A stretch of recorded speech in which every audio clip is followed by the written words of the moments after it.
నమస్తే, welcome to hit TV. నా పేరు నరేష్. నిన్న ఆర్సీబీ గ్రాండ్ విక్టరీ తర్వాత ఒక అన్ఫార్చునేట్ సంఘటన చోటు చేసుకుంది. దాదాపు స్టాంపేడ్లో 11 మంది చనిపోయారు, 45 మంది హాస్పిటలైజ్డ్ అయ్యారు, 16 మంది ఇంకా చావబతుకుల మధ్యలో కొట్టుమిట్టాడుతున్నారు. ఇదే అంశంపై మాట్లాడదాం. మనతో పాటు క్రికెట్ విత్ వెంకటేష్ గారు ఉన్నారు. సార్తో మాట్లాడదాం. సార్ నమస్తే. సార్ నమస్తే సార్. నిన్న జరిగిన సంఘటన ఏదైతే గ్రాండ్ విక్టరీ, చాలా జనాలు వచ్చేస్తున్నారు, ఎవరు కూడా ఎక్స్పెక్ట్ చేయలేదు. 11 మంది చనిపోయారు. సార్ ఎలా చూడొచ్చు? అసలు ఎవరిది తప్పు అంటారు? స్టేడియం వాళ్ళదా లేకపోతే కర్ణాటక గవర్నమెంట్దా? అందరిది ఉందండి తప్పు. ఇక్కడ ఆర్సీబీ మేనేజ్మెంట్ ఉంది, Karnataka cricket association and mostly రాష్ట్ర ప్రభుత్వం. ఎందుకంటే పర్మిషన్ ఇచ్చేది గవర్నమెంట్, పోలీస్ పర్మిషన్ లేదు ముందు అని చెప్పి కొంతమంది అంటున్నారు. అయినా వీళ్ళు ఫోర్స్ చేశారు. ఫోర్స్ చేస్తే ఇచ్చేస్తారండి పర్మిషన్. ఇప్పుడు దాంట్లో ఆ ప్రోగ్రాంలో సీఎం, డిప్యూటీ సీఎం వాళ్ళందరూ ఇన్వాల్వ్ అయి ఉన్నారు. అలాంటప్పుడు మీరు ఎందుకు పర్మిషన్ ఇవ్వాలి? ఎందుకని అంత షార్ట్ నోటీస్లో? Total mismanagement and mishandling. ఎందుకంటే బెంగళూరు ఎంత రష్గా ఉంటుంది, ట్రాఫిక్ ఎంత ఉంటుంది. అది ఫ్యాన్స్లో 18 ఏళ్ళ తర్వాత ఆర్సీబీ టైటిల్ గెలిచింది. అంత లాంగ్ గ్యాప్ తర్వాత ఫ్యాన్స్ చాలా ఎక్సైటెడ్గా ఉన్నారు, పెద్ద సంఖ్యలో వస్తారని తెలుసు. ఎందుకంటే అంత ముందు రోజు నైట్ కూడా, మ్యాచ్ జరిగిన రోజు కూడా బెంగళూరులో అర్ధరాత్రి పూట మ్యాచ్ అయ్యేసరికి 11:30 అయింది. అర్ధరాత్రి పూట రోడ్లన్నీ జామ్ అయినాయి. అవును సార్. అలాంటప్పుడు మీరు విక్టరీ పరేడ్ ఎలా చేయిస్తారు? ముందు విక్టరీ పరేడ్ ఉండదన్నారు, తర్వాత ఎలా చేసినట్టున్నారు. సో ఇంత విధానసౌధ దగ్గర జరిగినప్పుడు కూడా కొంత అక్కడ కూడా కంట్రోలబుల్గా లేవు అసలు అక్కడ. అలాంటప్పుడు క్యాన్సిల్ చేయాలి, ప్లాన్ చేయాలి. మీకు టైం అంత అర్జెంట్గా చేయాల్సిన అవసరం లేదు. నిన్నే కదా గెలిచారు, మన రాత్రి గెలిచారు. Immediate next day. ఇప్పుడు ముంబైలో మనం T20 వరల్డ్ కప్ గెలిచాం. గెలిచిన తర్వాత ముంబై కూడా మహానగరం, అక్కడ విపరీతమైన ట్రాఫిక్ ఉంటుంది. కానీ మన టీం వచ్చిన తర్వాత ప్రాపర్గా ప్లాన్ చేసి అక్కడ మనం చూసాం, అంత రోడ్లన్నీ కూడా వెహికల్స్ నిల్వ చేయకుండా చాలా చాలా చాలా సిస్టమేటిక్గా దాన్ని ఆర్గనైజ్ చేశారు. అదొక మంచి ఫెస్టివల్ లాగా సెలబ్రేట్ చేస్తున్నారు మన విజయాన్ని. అక్కడ ఎలాంటి అంటువర్డ్ ఇన్సిడెంట్ జరగలేదు ముంబైలో. అలా మీరు ప్లాన్ చేసుకోవాలి, టైం ఉండాలి మీకు. ఆర్సీబీ గెలుస్తుందని ఎవరికి తెలియదు కదా, ఆ రోజు రాత్రి కూడా తెలియదు. తర్వాత 1 డే టైం తీసుకొని బెంగళూరు ట్రాఫిక్ని, తర్వాత క్రౌడ్ కంట్రోల్ చేయాలి. ఎందుకంటే ఆ స్టేడియంలో మీకు ఎంత కెపాసిటీ ఉంటుంది? 30,000-35,000 ఉంటుంది. అక్కడ 3 లక్షల మంది జనాలు వచ్చారు. వాళ్ళకి తెలుసు వస్తారని తెలుసు, ఖచ్చితంగా వస్తారని తెలుసు. ముందు నుంచి ఎంత ఎక్సైట్మెంట్ జనరేట్ అయిందో తెలుసు. అన్నీ తెలిసి కూడా ఏంటంటే రాష్ట్ర ప్రభుత్వం కానీ వాళ్ళందరూ ఏమనుకున్నారు, ఈ విక్టరీలో మేము కూడా పాలు పంచుకోవాలి, దాని తాలూకు అదేదో ఉంటుంది కదా, ఆ గ్లో మాకు కూడా దక్కాలి అని చెప్పి వాళ్ళు ఏదో ఒక ఆతృతతో చేశారు. ఇది మొత్తం మిస్ఫైర్ అయింది. దానివల్ల ఎవరు చనిపోయారు? చిన్నపిల్లలు చనిపోయిన వాళ్ళందరూ చిన్న పిల్లలు, యూత్, తర్వాత చిన్నపిల్లలు. చాలా బాధ అనిపిస్తుంది. ఎందుకంటే ఆ చిన్న వయసులో వాళ్ళ పేరెంట్స్కి ఎంత కడుపుకోతుంది. So it is very very avoidable incident ఇది. ఏదో ఒకసారి ఫుట్బాల్ మ్యాచ్ జరిగి, చాలాసార్లు జరుగుతుంది ఫుట్బాల్ మ్యాచ్లో కొన్ని రైట్స్ జరుగుతాయి, చాలామంది చనిపోతారు. యూరోప్లో వాటిలో మనం చూస్తాం, చాలా చోట్ల జరుగుతాయి. అది వేరే, అదేంటంటే అక్కడ ఇది అవాయిడబుల్.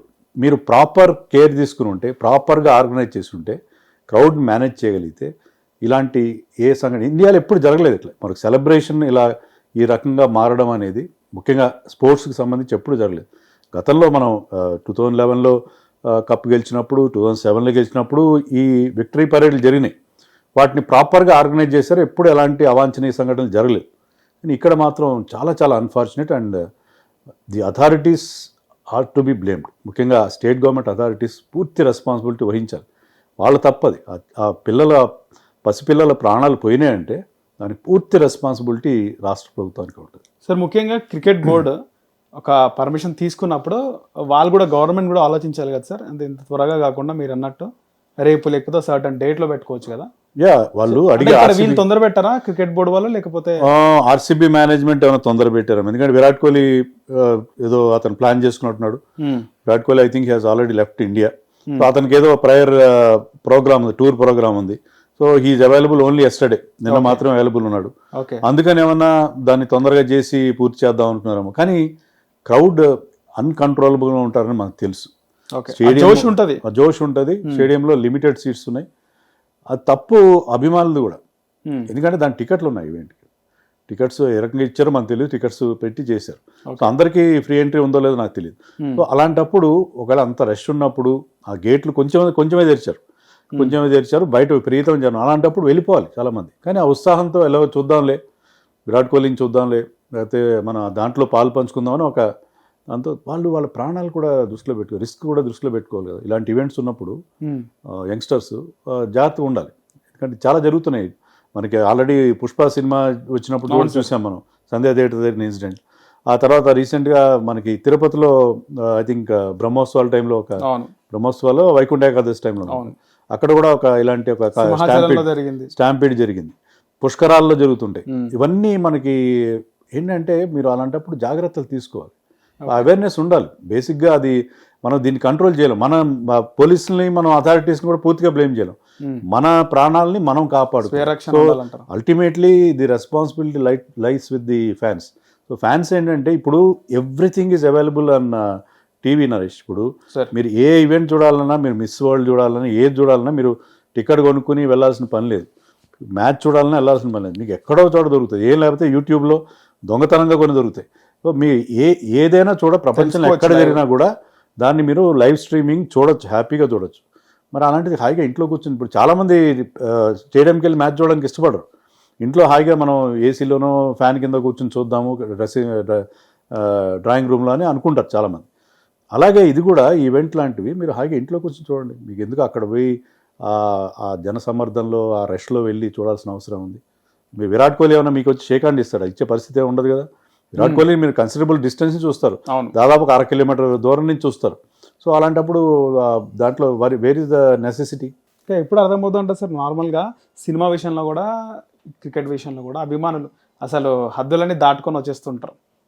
వాళ్ళకి సరైన కౌన్సిలింగ్ ప్రభుత్వం పైన ఉందంటారా, తల్లిదండ్రుల పైన ఉందా? అవేర్నెస్ క్రియేట్ చేయాలండి. ఇప్పుడు ఇలాంటి ఇన్సిడెంట్ జరిగినప్పుడు ఈ ఇన్సిడెంట్స్ని మీరు గతంలో ఏంటంటే మనం సినిమాలకు వెళ్ళినప్పుడు వాటి ముందు న్యూస్ రివ్యూ అలాంటివి ఉండే, దాంట్లో చూపించారు. సో మనకి ఈవెన్ టెలివిజన్లో ఇప్పుడు అంతా కమర్షియలైజ్ అయిపోయింది. మీరు ఇలాంటి అవేర్నెస్ వీడియోలు సినిమాల ముందు అవన్నీ చూపించాలి. ఇలాంటి జరుగుతాయి ఇన్సిడెంట్లు, క్రౌడ్ ఉన్నప్పుడు మీరు వెళ్ళొద్దు.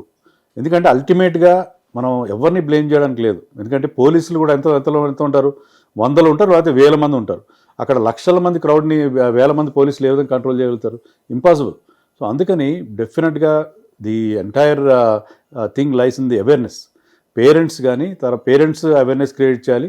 రకరకాల మీడియా సంస్థలు కూడా దాని రెస్పాన్సిబిలిటీ ఉంది, వాళ్ళు కూడా అవేర్నెస్ క్రియేట్ చేయాలి. ఈ క్రౌడ్ ఇండియాలో ఎక్కడైనా మనకున్నదే జనాభా, విపరీతమైన జనాభా ఉంది. ఏ ఈవెంట్ జరిగినా, ఎక్కడ జరిగినా విపరీతంగా క్రౌడ్ వస్తారు. ఆ క్రౌడ్ వచ్చినప్పుడు మీరు ఏ విధంగా మీ లైఫ్ మీరు కాపాడుకోవాలి అనేది, పుష్కరాలు జరిగినా లేకపోతే మరొక ఈవెంట్ జరిగినా. సో మీరు పండగ పూట ఎందుకు గుళ్ళకి వెళ్ళాలి? మామూలు పూట వెళ్ళచ్చు కదా, ప్రశాంతంగా దేవుడిని మొక్కునే అవకాశం.